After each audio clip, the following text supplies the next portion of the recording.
আসসালামু আলাইকুম রহমতুল্লাহি ওয়া বারাকাতুহু।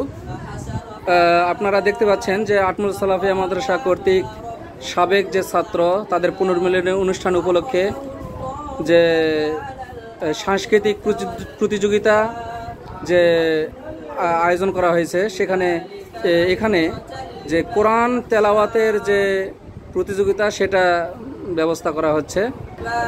তো আমাদের সম্মানিত হেফজ শাখার ওস্তাদ হাফেজ মনসুর রহমান তিনি ছাত্রদের এগুলো শোনার মাধ্যমে যেগুলো ভুল ত্রুটি বা বিভিন্ন সমস্যা সেগুলো ঠিকঠাক করে দিচ্ছেন। তো আপনারা সকলেই তাদের জন্য দোয়া করবেন, প্রতিযোগিতায় যেন তারা ভালো একটা ফলাফল করতে পারে। ওস্তাদ সরাসরি এখানে ছাত্রদের বিভিন্ন করতেছেন, দিক নির্দেশনা। আসসালামু আলাইকুম ওয়া রাহমাতুল্লাহি ওয়া বারাকাতুহু।